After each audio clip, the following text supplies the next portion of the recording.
అందరికీ కూడా ప్రభువైన యేసుక్రీస్తు పరిశుద్ధ నామమున శుభాలు, వందనాలు తెలియజేస్తూ ఉన్నాను. నాకు ఇట్టి అవకాశం ఇచ్చినటువంటి అయ్యగారికి వందనాలు తెలియజేస్తూ ఉన్నాను. వాక్య భాగం చదువుకుందాం. తర్వాత మనము వాక్య ధ్యానంలోకి వెళ్దాం. కొరింథీయులకు రాసినటువంటి మొదటి పత్రిక 3వ అధ్యాయం 16, 17 వచనాలు. కొరింథీయులకు రాసినటువంటి మొదటి పత్రిక 3వ అధ్యాయం 15, 16 వచనాలు.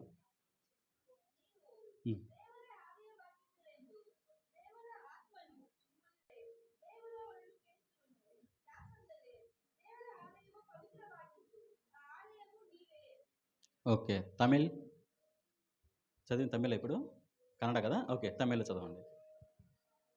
కన్నడ నెక్స్ట్ భాష. మీరు దేవుని ఆలయమై ఉన్నారనియు దేవుని ఆత్మ మీలో నివసించుచున్నదనియు మీరు ఎరుగరా? ఎవడైనను దేవుని ఆత్మను పాడు చేసిన ఎడల దేవుడు వానిని పాడు చేయను. వేరే దేవుని ఆలయము పరిశుద్ధమై ఉన్నది, మీరు ఆ ఆలయమై ఉన్నారు. మరొకరు ఇంకొక భాషలో ఉన్నారా? ఎవరైనా చదివే వాళ్ళు ఉన్నారా? ఓకే, చదవమ్మా.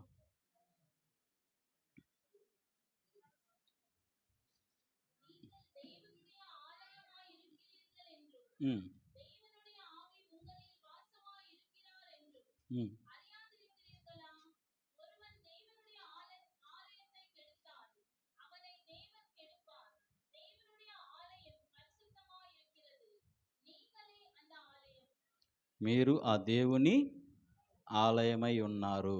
చిన్న ప్రార్థన చేద్దాం. దయగల దేవా, మహిమగల తండ్రి, సర్వోన్నతుడా, ఇచ్చినటువంటి మాటలను నన్ను మరుగుపరచండి. మా అందరి హృదయాలతో మాట్లాడండి నాయన. నా నోటి మాటలు, మా అందరి హృదయ ధ్యానములు నీ దృష్టికి అంగీకారంగా ఉంచి నడిపించమని, బలమైన కార్యం జరిగించమని, నీ నా మహిమార్థంగా ఈ వాక్యం ఫలింపచేయమని యేసు ఉన్నతమైన పరిశుద్ధ పరిణామమున వినుము తరుగుచున్నాం తండ్రి, ఆమేన్. దేవునికి స్తోత్రం. నేను చాలా సంఘాలకి వెళ్తూ ఉంటా. కొన్ని సంఘాలలో మనం గమనించినప్పుడు పాటలు పాడేటువంటి బృందం, క్వైర్ బృందం చక్కగా ఉంటుంది. కానీ అక్కడ ఇన్స్ట్రుమెంట్స్ వాయించే వాళ్ళు ఉండరు. ఇంకొన్ని సంఘాలకు వెళితే ఇన్స్ట్రుమెంట్స్ అన్నీ ఉంటాయి, శృతిలో పాడేవాళ్ళు ఉండరు. ఇంకొన్ని సంఘాలకు వెళితే రెండు ఉంటాయి, కానీ ఆ సంఘంలో ప్రార్థన ఉండదు. సంఘంలో ప్రార్థన ఉండదు. ప్రార్థన ఉంటుంది, క్వైర్ బృందం ఉంటుంది, కానీ వాక్యం దగ్గరికి వచ్చరికి కొరత కనిపిస్తుంది. ఇంకొన్ని సంఘాలకు వెళ్తే అంటే ఒక్కొక్క సంఘానికి వెళ్తే ఒక్కొక్క సంఘంలో ఏదో ఒక కొరత మనకి కనిపిస్తూనే ఉంటుంది. కానీ నాకు మన పాస్టర్ గారితో 2010 నుంచి పరిచయం. 2010 నుంచి అంటే నాకు పెళ్ళైనప్పటి నుంచి పాస్టర్ గారు నాకు పరిచయం. అయ్యగారు నేను ఏ విధంగా భావిస్తానంటే, చాలామంది ఆత్మీయ తండ్రి అంటారు కదా, నాకు ఆత్మీయ తండ్రి కాదు ఆయన. నాకు ఆయన మెంటర్, ఒక గురువు. అర్థమైందా? నాకు ఆయన ఒక గురువు. నాకు బాప్టిజం ఇచ్చిన ఆయన ఒక ఆయన, ఆత్మికంగా నడిపించిన ఆయన ఇంకొక ఆయన్నే బెత్తం పట్టుకొని లేపి ప్రార్థనలో కూర్చోబెట్టేటువంటి ఒక ట్రైనింగ్లో నేను తర్ఫీదు పొందిన. ఒక 2 సంవత్సరాలు అయిపోయింది. ఆ తర్వాత బైబిల్ ఇంకా నేర్చుకోవాలి అన్న ఆశతో వేరే ఒక కాలేజీకి వెళ్ళిన. అక్కడ బైబిల్ గురించి బాగా, అంటే బ్యాచులర్ ఆఫ్ థియాలజీ కానీ, బ్యాచులర్ ఆఫ్ డివినిటీ కానీ, అక్కడ బైబిల్ గురించి బాగా నేర్చుకున్నా. కానీ ఈ 6 ఏళ్లలో ఆత్మీయత అనేది అంతగా నాకు, బైబిల్ గురించి బాగా ఉంది కానీ ఆత్మీయత అనేది అంతగా, అంటే మొదట్లో నన్ను ఆత్మీకంగా పెంచినటువంటి ఒక కాపరి ఆ తర్వాత నాకు కనిపించలా. కాలేజీకి వెళితే బెత్తం పెట్టుకొని నడిపించేవాళ్ళు కనిపించారు. ఆ తర్వాత కాలేజీకెళితే బైబిల్ గురించి బాగా చెప్తున్నారు కానీ, ఆత్మీయ జీవితంకొచ్చేసరికి అది నీ పర్సనల్ రా. నువ్వు బాగా ప్రార్థనలో ఉంటే నువ్వు బాగుపడతావు. తర్వాత నీ జీవితం అది అని చెప్పి నేర్పించేటువంటి కాలేజీ. కానీ ఆ తర్వాత మ్యారేజ్ అయ్యి వచ్చిన తర్వాత అప్పుడు నుంచి ఇప్పటి వరకు గూడా ఉపవాసం ఉండడంలో కానీ, సంఘంలో నడిపించుకోవడంలో కానీ, సంఘములో ఉన్నవారితో సంభాషించడంలో కానీ, ఒక సేవకుని తర్ఫీదు చేసే విషయంలో కానీ, అన్ని విధాలుగా నాకు జ్ఞానమునిచ్చి నడిపిస్తున్నటువంటి ఒక గురువుగా అయ్యగారిని నేను భావిస్తూ ఉంటాను. ఈ 15 ఏళ్లలో. మీకు ఏమో నాకు తెలీదు గానీ, నాకు మాత్రము అయ్యగారు ఒక గురువు. అన్ని విధాలుగా. ఒక ఉపవాసము ఉండాలి అని అనుకున్నప్పుడు, ఏ విధంగా ఉపవాసం ఉండాలి? ఏ విధంగా దేవుని దగ్గర ప్రార్థన చేయాలి? ఏ విధంగా ఎంత ఆశీర్వాదం మనకు అనుగ్రహింపబడతా ఉంది అన్నది అయ్యగారి దగ్గర నేను నేర్చుకోగలిగినాను. అంత మాత్రమే కాదు, మొదట్లో నేను చెప్పిన ఒక్కొక్క సంఘానికి పోతే ఒక్కొక్క కొరత కనిపిస్తుంటదని. కానీ అయ్యగారి సంఘం నడిపిస్తున్నటువంటి సంఘాలలో మనం గమనిస్తే వాక్యం ఉంది, కొయిరు ఉంది, ప్రార్థన ఉంది. అన్ని విధాలైనటువంటి నడిపింపు ఈ సంఘంలో లేదని ఎవరన్నా చెప్పగలరా? అయ్యగారి దగ్గర సంఘంలో కొయిరు బ్రహ్మాండంగా దేవుని నామములో మహిమార్థంగా పాడగలిగినటువంటి కొయిర్ బృందం ఉంది. ఆ కొయిర్ బృందముతో వారిని సంగీతముతో నడిపించగలిగిన సంగీత బృందం కూడా ఉంచా ఉంది. వాళ్ళని ఆత్మీయంగా నడిపించే ఆత్మీయ బోధ ఉంచా ఉంది. అంత మాత్రమే కాదు, ఆత్మీయ బోధలో ఎదగడము, దాన్ని ప్రార్థనాపూర్వకంగా ఏ విధంగా మనం బలపరుచుకోవాలో అన్న ఆలోచన విధానమును కూడా సంఘ కాపరి, సంఘ బిడ్డలకి ఏ విధంగా ప్రార్థన జీవితంలో బలపడాలి అన్న ఆలోచన విధానాన్ని కూడా నేర్పించేటువంటి ఒక ఆత్మీయ తండ్రిగా, ఆత్మీయ గురువుగా అయ్యగారు మనకి సంఘాలలో నడిపిస్తూ వచ్చినారు. అయ్యగారి దగ్గర మీరందరూ కూడా విశ్వాసులుగా లేదంటే శిష్యులుగా తర్ఫీదు పొందడం, లేదంటే ఆత్మీయంగా మీరు ఎదగడము అనేది మీరు చేసుకున్నటువంటి ఒక మన భాషలో, అర్థమయ్యే భాషలో చెప్పుకోవాలంటే ధన్యులు.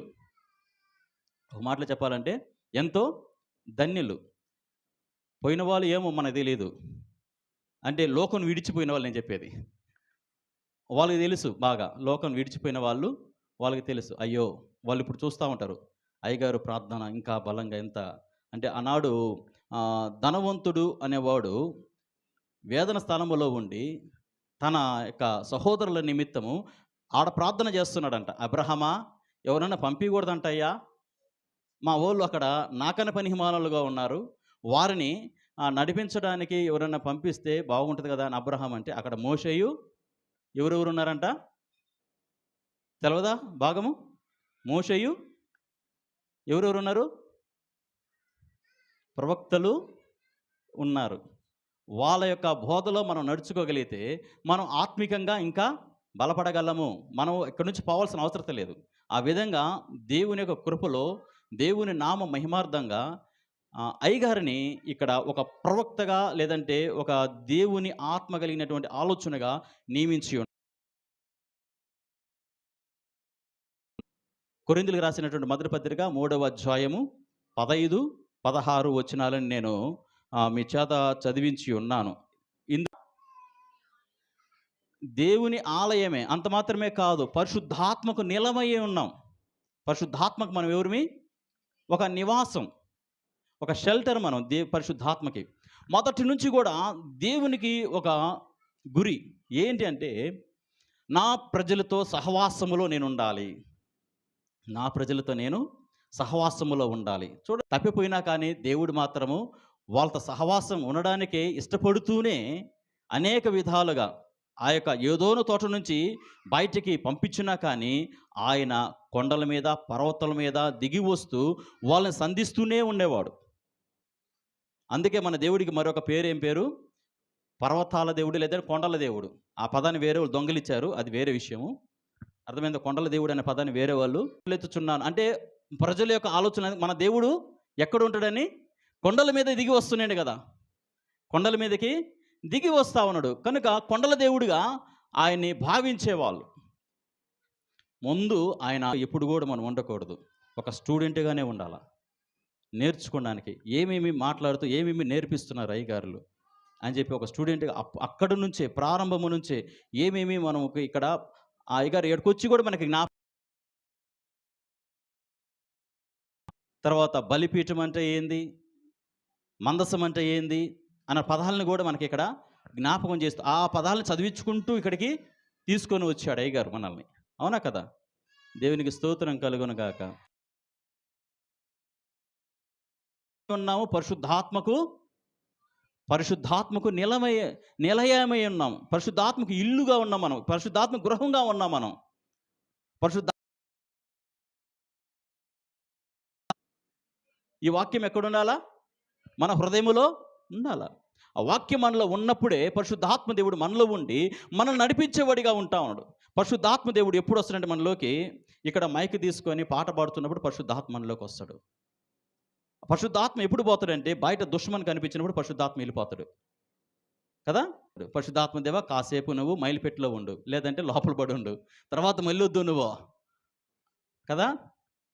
మనం అందరమే ఇక్కడ ఎందుకు చేరబడుతున్నాము? ఆ పరిశుద్ధతని పెంపొందింప చేసుకునడానికి మనం అందరం కూడా ఆలయంగా చేర్చబడతా ఉన్నాం. అందుకే ఆనాడు ఏదోను తోటలో నుంచి కొండల మీదకి వచ్చిన దేవుడు ఆయన ఏం చేశాడు? సిలోహులో మందసములోనికి, అంటే మందసమును ఎక్కడికి వెళుతూ ఉంటే ఇశ్రాయేలు జనాంగానికి ఏం కలుగుతూ ఉన్నది? ఎక్కడికి వెళ్ళినా కానీ ఆ కాలు పెట్టిన స్థలమంతా కూడా దేవుడు వాళ్ళకి ఆశ్రదకరంగా దీవెనకరంగా అనుగ్రహిస్తూనే వచ్చాడు. జయమే కానీ అపజయము అనేది లేనే లేదు. మందసం ఎక్కడుంటే అక్కడ జయమే. ఇప్పుడు మందసం దగ్గరికి వచ్చేసరికి మందసం నుంచి దేవుడు బయటికి వెళ్ళిపోయాడు. కొమ్ములు బయటకు వస్తే దేవుడు ఉండడు. అర్థమవుతుందా? మనం ఎన్ని ప్రార్థనలు చేసినా, ఎంత అపోస్తలుల కార్యం 2వ అధ్యాయంలో కట్టబడింది. ఆనాటి నుంచి ఈ చురుస్తూనే ఉన్నాడు. మందలు నాకొద్దు, మందసం నాకొద్దు, నీ హృదయమే అంటున్నాడు. మనం అందరం కూడా సమూహముగా దేవుని నామ మహిమలో దేవుని నామాన్ని మహిమపరచడానికి వస్తూ ఉన్నాం. ఇక్కడికి వచ్చేది కొన్నిసార్లు మనం గమనిస్తూ ఉంటాం. చర్చికి రావాలంటే మ్యాచింగ్ ఉండాలి, లేకపోతే చర్చికి మనం పోం. చర్చికి వెళ్ళేది ఎందుకు? ఆరాధన చేయడానికే, మ్యాచింగ్ చూపించుకోవడానికే. దేనికోసం మన మందిరానికి వెళ్ళేది? అర్థమవుతుందా? ఇంకొక వ్యక్తిలో కూడా ఆత్మదేవుడు ఉన్నాడు. మేము అందరము కలిసి దేవుని లేదంటే నా డ్రెస్ ఇది, నా సొక్క ఇది, నా సూట్ ఇది అని చెప్పి చూపించుకోవడానికి మందిరానికి మనము పోవడం లేదు. మందిరానికి వెళ్ళేది దేని కొరకు? దేవుని నామాన్ని మహింపరచడానికి. దేవుని నామాన్ని మహింపరచడానికి మందిరానికి మనము వెళుతూ ఉన్నాము. మనం బలపడుతూ సమాజంలో ప్రభునామ మహిమార్థమైనటువంటి ఆశీర్వాదాలు మనం కనపరచడానికి, దేవుని యొక్క నామ మహిమార్థంగా ముందుకు వెళ్ళడానికి మనము చూస్తాం. ఎఫెసీయులకు రాసిన పత్రిక 5వ అధ్యాయము 25-27 వచనాలు. ఎఫెసీయులకు రాసినటువంటి పత్రిక 25-27 5వ అధ్యాయం. పురుషులారా, మీరును మీ భార్యలను ప్రేమించుడి, అటువలే క్రీస్తు కూడా సంఘమును ప్రేమించి అది కలంకమైనను ముడతైనను అట్టిది ఏదైనను పరిశుద్ధమైనది గాను నిర్దోషమైనది గాను మహిమ గల సంఘముగాను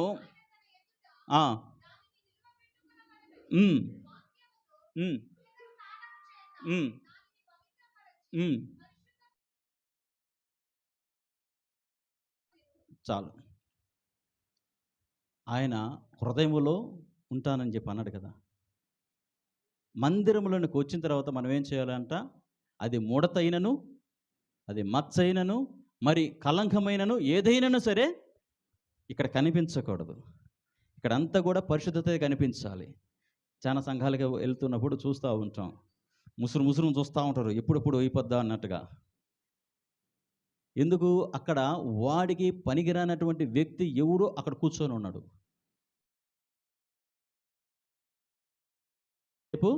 సనుక్కుంటూ ఆ వాడి మీద కోపంగా ఉంటూ మన మందిరానికి వచ్చేది ఎందుకు? అసలు మందిరములో అంటే ఏంది? మన హృదయమే. ఈ హృదయంలో ఎవరున్నారు?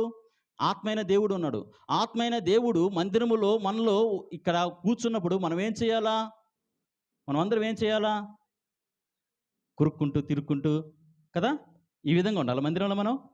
ఏ విధంగా ఉండాలి మందిరంలో మనం?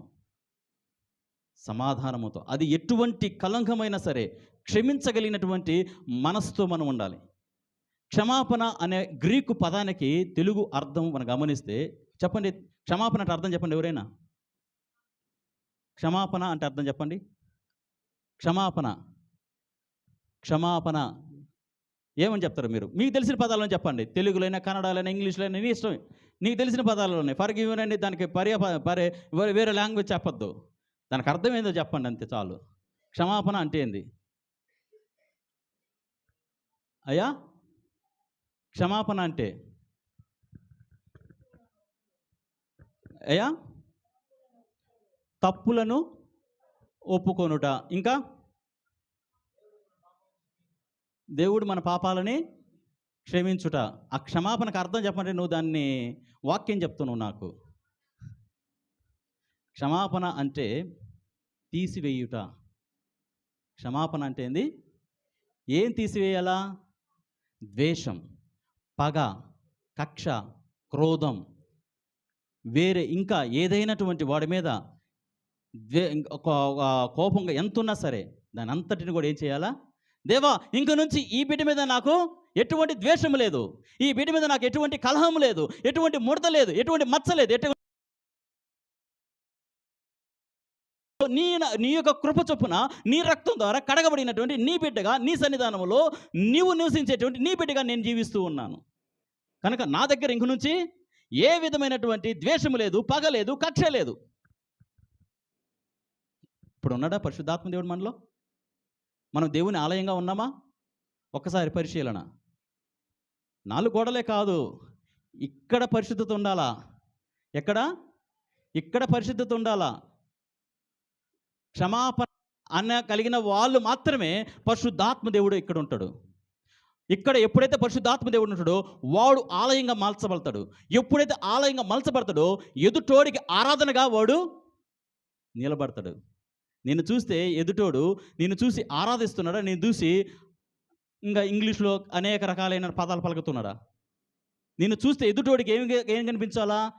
ఆరాధన చేసేట ఆలయంగా కనిపించాలా? నువ్వు ఆరాధన చేసే ఆలయంగా కనిపించాలి. ఆ విధంగా ఆలయంగా కనిపించడానికి దేవుడు ఈ యొక్క సమూహంగా మనల్ని ఈ మందిరముగా ప్రతిష్ఠ చేసి దేవుని నా మహిమలో ఆయన ఆనాడు 120 మంది మీద వాలాడు. వాళ్ళందరిని పంపిస్తూ వచ్చాడు. వాళ్ళందరూ వెళుతూ సంఘాన్ని ఏం చేశారు? పాడు చేస్తూ వచ్చారా? సంఘాన్ని బలపరుస్తూ వచ్చారా? నానాటికి సంఘము బలపడుతూనే ఉన్నది. కానీ ఎక్కడ కూడా సంఘము ఎక్కడికి వెళ్ళినా కానీ, ఏ మూలకి వెళ్ళినా కానీ, ఏ దేశానికి వెళ్ళినా కానీ సంఘం బలపడుతూనే ఉన్నది. ఆ విధంగా ఉండడానికే సంఘాన్ని ప్రతిష్ఠించింది ఆ దినాన ఆత్మతో. ఈ దినాన కూడా ఆయన నామములో నీ హృదయంలోనికి ఆయన ప్రతిష్ఠింపబడడానికి దేవుడు ఇక్కడ మళ్ళీ తిరిగి దేవుని నామ మహిమార్థంగా ప్రతిష్ఠింపబడినది. అర్థమైందా? తిరిగి వాకిల దగ్గర నిలబడి ప్రార్థన చేస్తున్నా. అయ్యగారు తీసుకొచ్చేవాడు అప్పుడప్పుడు ప్రార్థన చేయడానికి.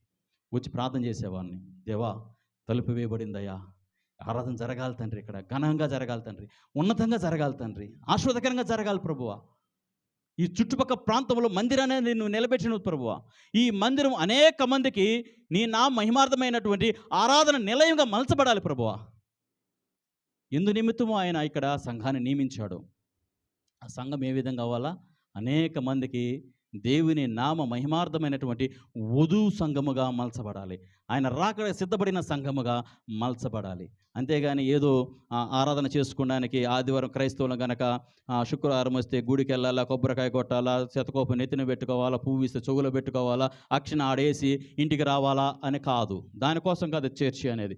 ఏదో ఆదివారం వస్తే కానుక జోగులో పెట్టుకోవాలా, బైబిల్ సంకలో పెట్టుకోవాలా, ఆరాధనకి వెళ్ళాలా, పాస్టర్ గారు చెబితే ప్రార్థన చేయాలా, ఇది కాదు. దేవుని నామ మహిమార్థంగా క్షమాపణ హృదయాలతో పరిశుద్ధాత్మని హృదయంలో చేర్చుకొని సంఘములోకి వస్తున్న ప్రతి ఒక్కరితో అయ్యగారు ప్రార్థన అయిపోయిన తర్వాత నేను చాలాసార్లు గమనించున్నా, ఒకరినొకరు చేతులు ఉంచుకొని సమాధానం కలిగి ఉండండి చెప్తున్నారా లేదా? ప్రార్థన అయిపోయిన తర్వాత, ఆశీర్వాదం అయిన తర్వాత వెంటనే పక్కన వాళ్ళకి చెయ్యండి. బయటికి వెళుతున్నప్పుడు ఏ విధంగా వెళ్ళాలి మనము? వాక్యంతో బలపడి సమాధానంగా బయటికి వెళ్ళాలా, అంతేగాని పగతో కక్షతో కాదు. ఎందుకంటే నువ్వు దేవుని ఆలయమై ఉన్నావు. దేవుణ్ణి యొక్క నివాస స్థలముగా నిన్ను నువ్వు ఏర్పాటు చేసుకొని ఉన్నావు. దేవుని కొరకు ప్రతిష్ఠింపబడిన బిడ్డవి. నేను సంఘానికి వస్తున్నాను, దేవుని సంఘములో ప్రభు నా మహిమార్థమైన బిడ్డగా నేను జీవిస్తున్నానని ప్రభు యొక్క సన్నిధానములు స్తుతించేటువంటి వాడిగా ఉండాలి. సంఘములో వాక్యము విన్నాము, ప్రార్థన చేసినాం, కానీ దీని ఫలితం ఎక్కడ కనిపించాలి? దీని ఫలితం ఎక్కడ కనిపించాలి? నీ ఇంటన కనిపించాలి. నీ నీ యొక్క చుట్టుపక్కల ఉన్నటువంటి అక్కపక్క వాళ్ళు ఉండరు కదా, వాళ్ళతో నీ సాక్ష్యం, ఓ వీళ్ళు క్రైస్తవులు, వీళ్ళు ప్రార్థనాపరులు,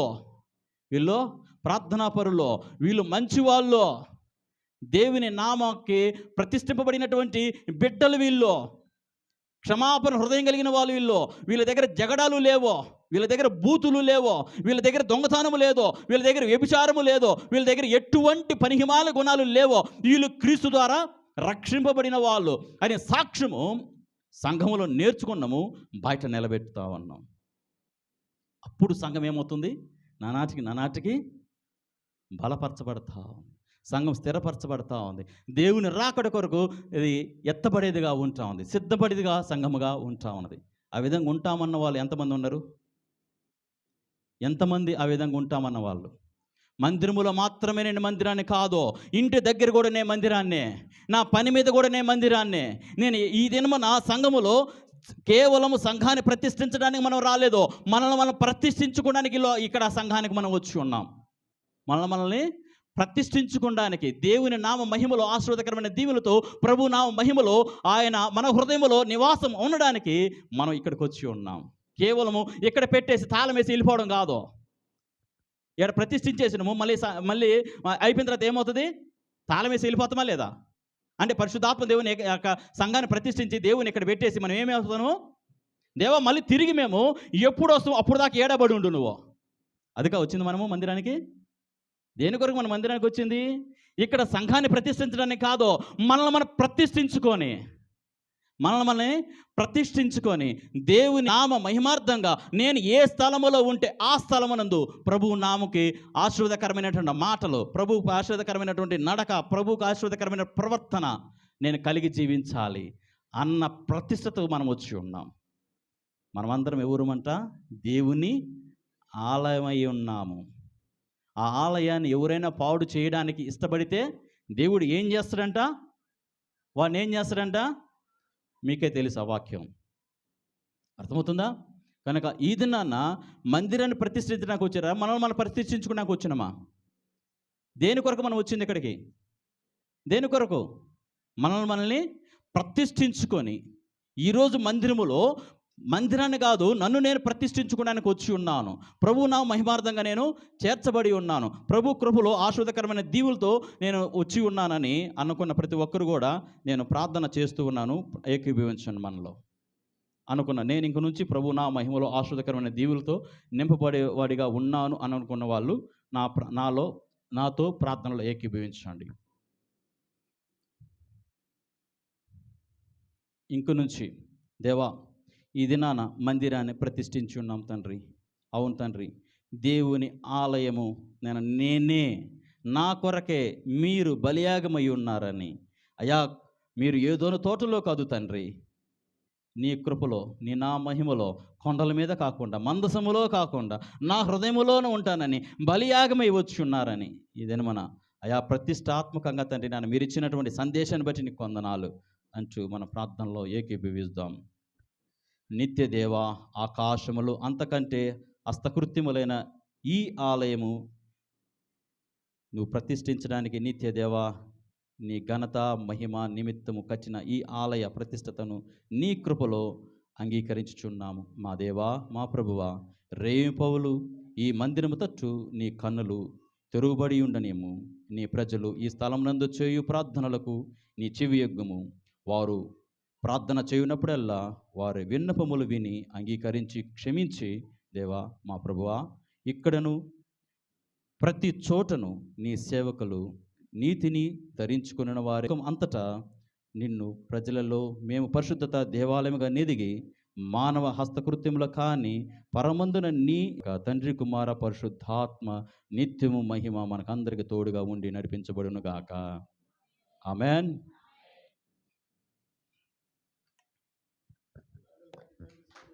ನಾವು ಕಡೆ ಭಾಗಕ್ಕೆ ನಾವು ಬಂದಿದ್ವಿ. ಈ ಸಮಯದಲ್ಲಿ ನಾವೆಲ್ಲರೂ ಕೂಡ ಕಾಣಿಕೆ ಸಮಯ. ಮಧ್ಯದಲ್ಲಿ KJ ಪ್ರಾಂತ್ಯದಿಂದ ಬಂದಂಥ ಮಕ್ಕಳು ಮುಂದೆ ಬಂದು ಒಂದು ಹಾಡನ್ನು ಹಾಡುತ್ತಿರುವಾಗ ನಾವು ದೇವರಿಗೆ ಕಾಣಿಕೆಗಳನ್ನು ಸಲ್ಲಿಸೋಣ. ಕೊಡಿರಿ ನಿಮಗೆ ಕೊಡಲ್ಪಡುವುದು, ನಮ್ಮ ಕೈ ಚಿಕ್ಕದು, ದೇವರ ಕೈ. ಹಿಂದಿಯವರು ಯಾರಾದ್ರು ಇದ್ದಾರೆ ಇಲ್ಲಿ? ಯಾರಿಲ್ಲ ತಾನೆ? ಓಕೆ. ನಮ್ಮ ಕೈ ಚಿಕ್ಕದು, ದೇವ್ರ ಕೈ ದೊಡ್ಡದು. అది సమయంలో కూడా